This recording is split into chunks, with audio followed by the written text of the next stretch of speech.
First dad fix for a while, been a bit busy with other projects as you probably see from my channel, but today I'm going to take the opportunity to do one of those really basic home DIY things that a surprising number of people don't know how to do, and that is wiring a plug. Is dropping a plug. So this is a heavy duty plug, so that's why it's sort of orange and white. Looks a little bit different to your standard domestic plug. What we're going to do is just wire that up to this piece of flex that I've got here for a little project that I'm just working on at the minute.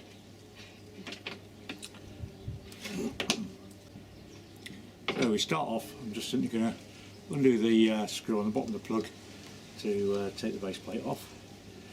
Either a Phillips or a flat blade will do that.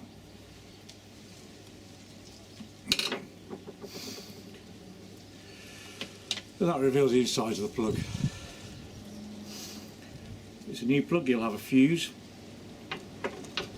Now most appliances will come with a plug already on them, so you're only going to be doing this if you're replacing a plug that's got damaged or something of that sort.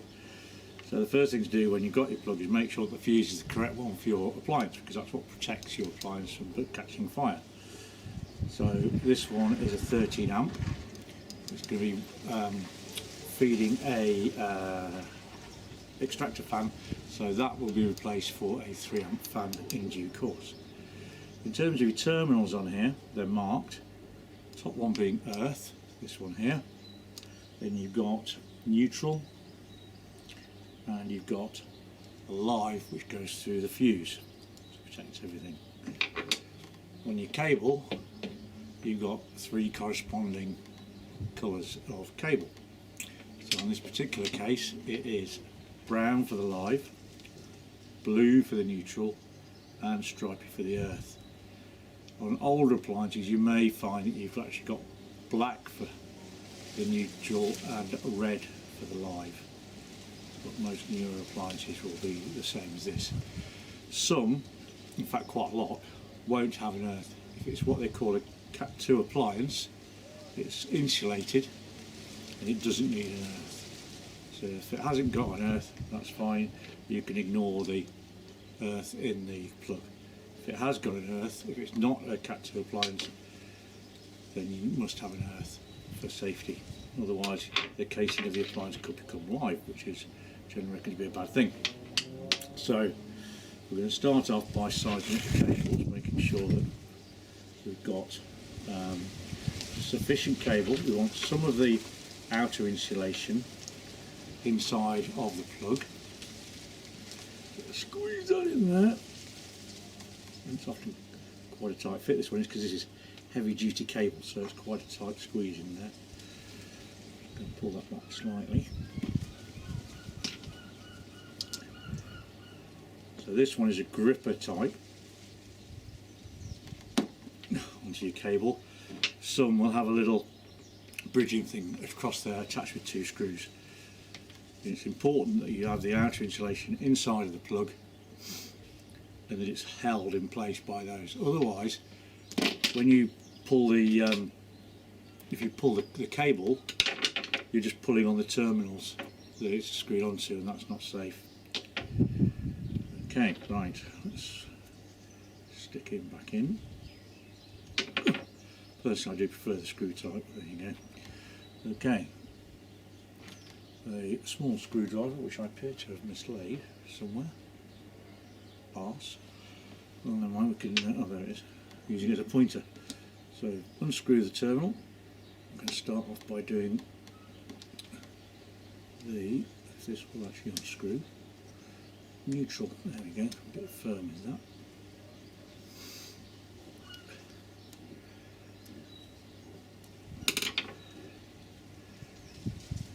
Going to come around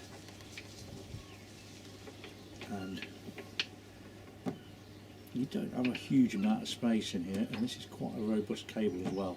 It's quite a stiff cable, so it's not that easy actually to steer these in, and that's one of the reasons why I prefer the type of plug with the clamp fitting, because you can put it on afterwards once you've done all this messing about. With this type, it is a little bit more restrictive in terms of trying to get those pieces in. You can actually remove the clamp if you wish, which I might actually do just for clarity at the minute.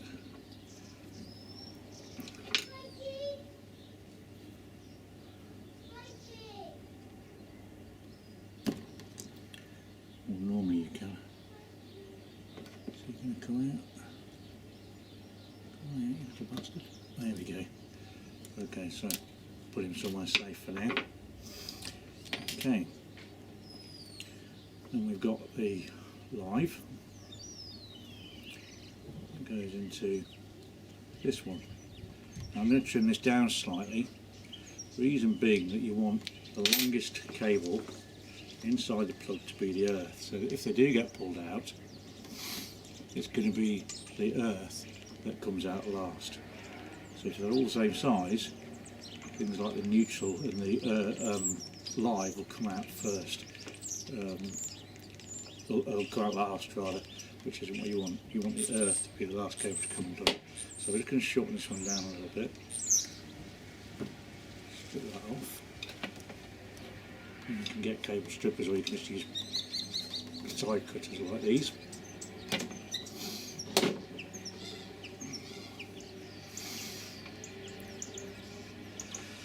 But to make your life a little bit easier, if you wanted to, you can ping that up and out a little bit, just to get that live in the slot there. So I'll undo the screw on the top.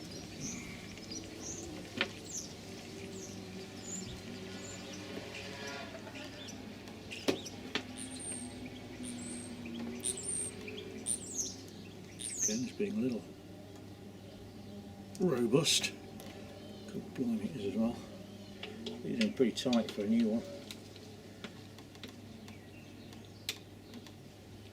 That's got him. Oh, very tight. Okay, unscrew them so that we've got enough space in there to put the live in. Twisting round, getting nice and sorted. And he goes in there. Like so. Screw him down.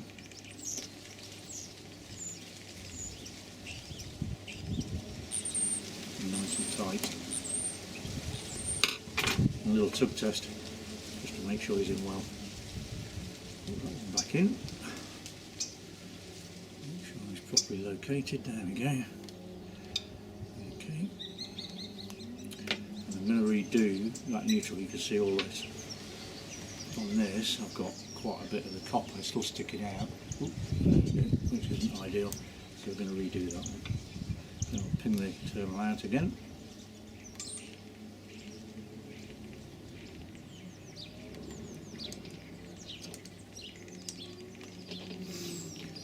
Do that one.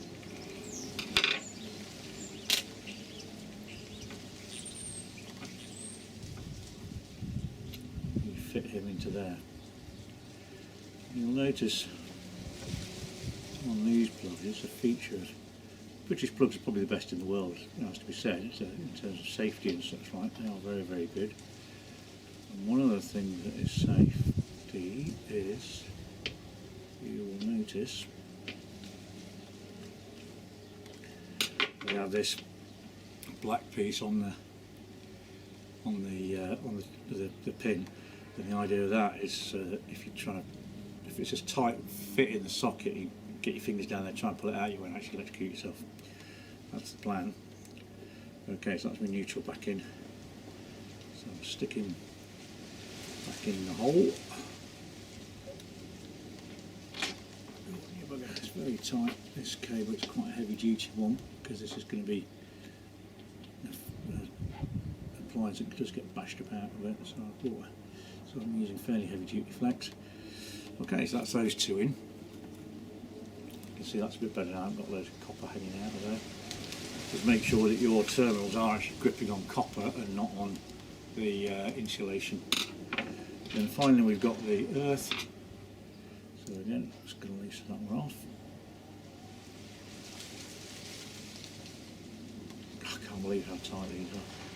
It's truth. Oh, there we go.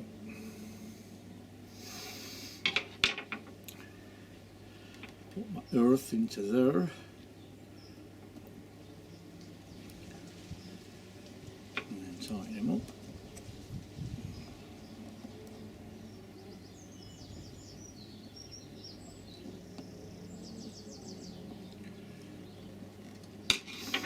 And then he can go back into that slot there.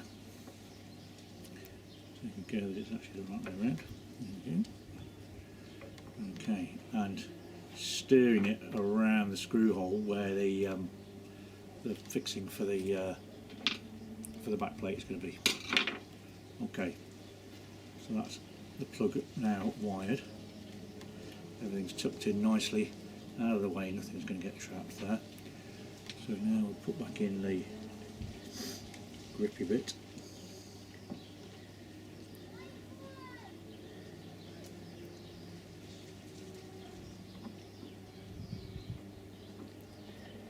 Which way it goes.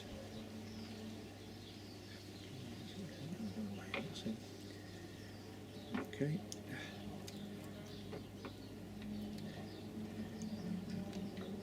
Grippy bit back in.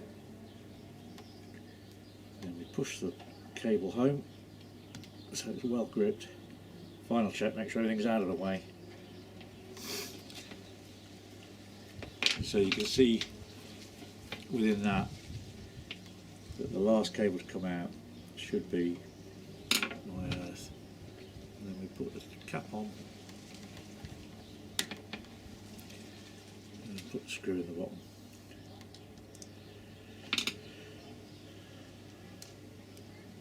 And remember that I'm going to be changing the fuse later for the correct rating of fuse.